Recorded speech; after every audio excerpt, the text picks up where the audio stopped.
수요일 하나님께서 우리에게 주시는 말씀은 고린도전서 11장 17절에서 26절까지 말씀입니다. 내가 명하는 이 일에 너희를 칭찬하지 아니하나니 이는 너희의 모임이 유익이 못되고 도리어 해로움이라. 먼저 너희가 교회에 모일 때에 너희 중에 분쟁이 있다 함을 듣고 어느 정도 믿거니와 너희 중에 파당이 있어야 너희 중에 옳다 인정함을 받는 자들이 나타나게 되리라. 그런즉 너희가 함께 모여서 주의 만찬을 먹을 수 없으니 이는 먹을 때에 각각 자기의 만찬을 먼저 갖다 먹으므로 어떤 사람은 시장하고 어떤 사람은 취함이라. 너희가 먹고 마실 집이 없느냐? 너희가 하나님의 교회를 업신여기고 빈궁한 자들을 부끄럽게 하느냐? 내가 너희에게 무슨 말을 하랴? 너희를 칭찬하랴? 이것으로 칭찬하지 않노라. 내가 너희에게 전한 것은 주께 받은 것이니 곧 주 예수께서 잡히시던 밤에 떡을 가지사 축사하시고 떼어 이르시되 이것은 너희를 위하는 내 몸이니 이것을 행하여 나를 기념하라 하시고 식후에 또한 그와 같이 잔을 가지시고 이르시되 이 잔은 내 피로 세운 새 언약이니 이것을 행하여 마실 때마다 나를 기념하라 하였으니 너희가 이 떡을 먹으며 이 잔을 마실 때마다 주의 죽으심으로 그가 오실 때까지 전하는 것이니라. 아멘. 여러분, 오늘 또 이렇게 남녀노소 다양한 사람들이 교회에 모여서 함께 주님을 찬양하고 예배드리니 얼마나 행복합니까? 만약에 교회에 어떤 남자들만의 모임이라면, 어떤 여자들만의 모임이라면 어떠할까요? 만약에 교회가 어떤 특정 계층만의 모임이라면 어떠할까요? 그래서 누군가가 이 모임에서 배제되거나 모임에 들어올 수 없다면 어떠할까요? 그런데 이 모임에서 배제되는 사람이 나라면, 본인이라면 생각만 해도 기분이 나쁘고 황당하지 않을까요? 그런 의미에서 교회는 남녀노소 누구나 모든 이들이 주님을 예배하고 은혜를 나누는 공통된 요소를 가지고 모임을 하니 세상 모임과는 차원이 다른 모임이라고 할 수 있을 것입니다. 이런 세상과는 확실하게 구분되는 고린도 교회 공동체 가운데 문제가 생기고 분열이 생겼습니다. 여러분, 이 분열은 부자 교인과 가난한 교인 간의 차별로 인한 분열이었습니다. 차별이 없어야 하는 모임에서 차별이 생기는 일은 지금까지 바울이 선포한 예배 공동체와는 전혀 다른 모습이었던 것입니다. 그래서 17절에 바울이 뭐라고 말합니까? 내가 명하는 이 일에 너희를 칭찬하지 아니하나니 이는 너희의 모임이 유익이 되지 못하고 도리어 해로움이라. 여러분, 유익해야 할 모임이 오히려 해로운 모임이 되어버렸으니 바울이 책망하는 것은 너무나 당연한 이치입니다.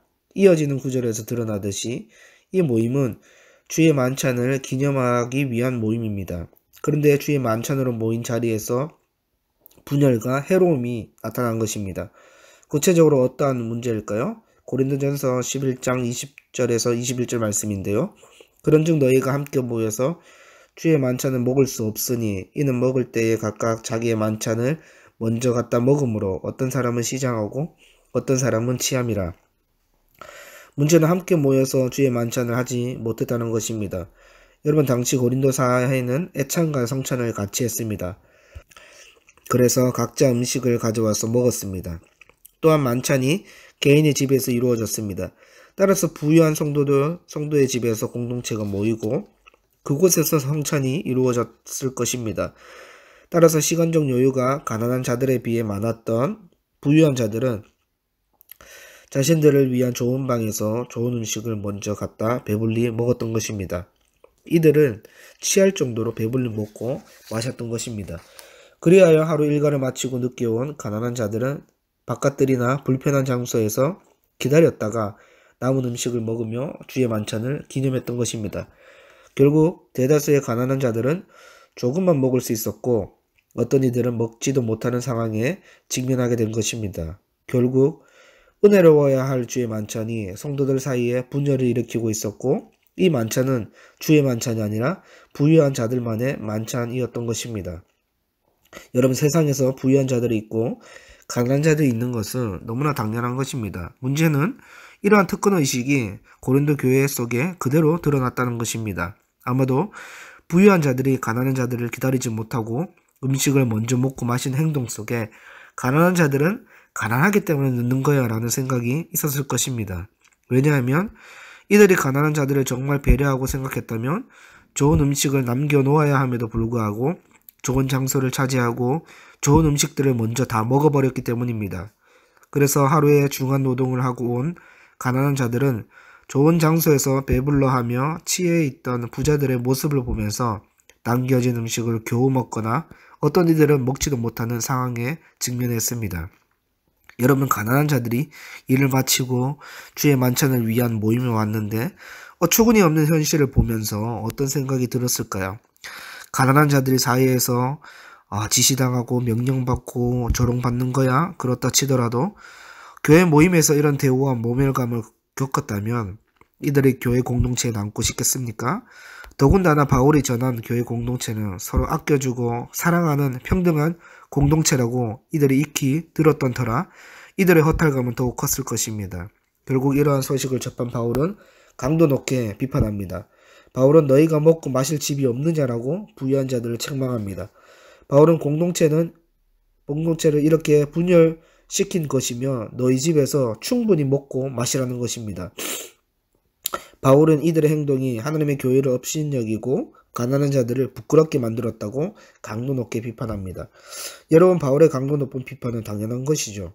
그동안 바울은 하나님은 가난한 자와 부한 자 모두를 하나님의 교회로 부르셨고 하나의 언약 공동체로 만드셨다고 누누이 선포하였습니다. 그래서 교회 내에는 차별이 없어야 함을 선포하였습니다. 오히려 사회적 약자와 가난한 자들을 살피고 돌보라고 했는데 주의 만찬에서 부유한 자들이 대놓고 가난한 자들을 무시하는 대우를 하고 있으니 바울의 마음이 오죽했겠습니까? 그래서 바울은 23절에서 26절까지 주의 만찬의 참된 의미를 가르쳐주고 있습니다. 고린도전서 11장 23절에서 25절 말씀인데요. 내가 너희에게 전한 것은 주께 받은 것이니 곧 주 예수께서 잡히시던 밤에 떡을 가지사 축사하시고 떼어 이르시되 이것은 너희를 위하는 내 몸이니 이것을 행하여 나를 기념하라 하시고 식후에 또한 그와 같이 잔을 가지시고 이르시되 이 잔은 내 피로 세운 새 언약이니 이것을 행하여 마실 때마다 나를 기념하라 하였으니. 여러분, 바울은 주의 만찬은 주님을 기념하는 예식이라고 말씀합니다. 예수님은 떡을 주실 때에 이것을 행하여 나를 기념하라 하셨고 잔을 주시면서 나를 기념하라 하셨습니다. 따라서 그리스도의 죽으심은 분열이 아니라 성도들을 하나 되게 하기 위한 목적을 가지고 있습니다. 여러분, 생각해보면 고린도 성도들은 주의 만찬을 행하면서 주님을 기념하면서 더욱 하나가 되어야 함에도 불구하고 차별과 분열을 일으켰던 것입니다. 특히 바울은 이제 성도들은 그리스도로 말미암아 새 언약 백성이 되었다고 했고 우리가 한 아버지로부터 나왔기에 성령이 하나 되게 하신 것을 힘써 지키라고 말했습니다. 그렇다면 고린도 성도들은 새 언약 백성답게 하나님과의 연합과 성도들 간의 연합을 온전히 드러내야 했습니다. 그러나 예수님을 기념해야 할 주의 만찬으로 모인 자리에서 고린도 성도들이 서로 분열되고 있으니 바울의 책망은 너무나 당연한 것이었죠. 마지막으로 바울은 26절 말씀을 통해 주의 만찬의 의미를 설명하는데요. 너희가 이 떡을 먹으며 이 잔을 마실 때마다 주의 죽으심을 그가 오실 때까지 전하는 것이니라. 여러분, 그가 오실 때까지 전하라는 것은 주님께서 부활하셔서 만유의 주가 되셨음을 함축적으로 의미합니다. 따라서 주의 만찬은 예수님의 죽으심뿐 아니라 부활도 전한다는 사실을 바울은 암시하고 있습니다.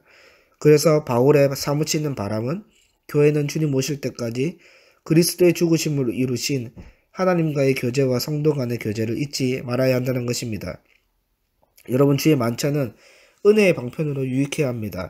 주님의 찢으신 살과 흘리신 피를 기념하면서 공동체는 연합하고 하나가 되어야 됩니다. 그런데 고린도 교회는 주님의 만찬으로 보기 어려울 정도로 혼란스러웠고 분열을 일으켰습니다. 오늘 우리는 고린도 교회의 문제를 보면서 두 가지를 생각해 보기를 원합니다. 나는 과연 공동체 가운데 성령이 하나 되게 하신 일에 힘써 행하고 있는가? 내 행동 속에 빈궁한 자들, 가난한 자들을 무시하는 모습은 없었던가? 또 하나는 주님의 죽으심과 부활을 기념함으로 하나님과 성도들과 온전히 연합되고 있는가? 정말 놀라운 것은 우리 모두 생김새와 행동이 다르지만 주님께서 우리 모두에게 십자가에 찢기시고 피를 흘리시고 죽으심으로 우리를 살리셨다는 사실입니다. 이 은혜를 알고 믿는 자는 주님이 오실 때까지 주님의 죽으심을 전할 것입니다. 오늘 또 세상과 다른 교회의 언약 백성됨에 감사하며 주님 오실 때까지 주님의 죽으심을 온전히 기념하고 전파하는 우리 모든 비전교회 성도들이 되기를 소망합니다. 하나님 아버지 감사합니다.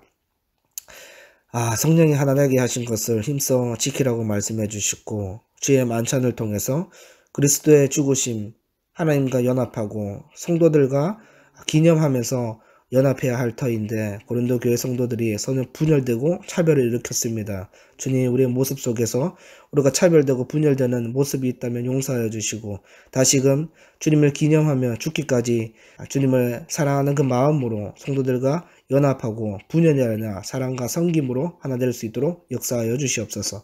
감사드리며 우리 주 예수 그리스도 이름으로 기도드립니다. 아멘.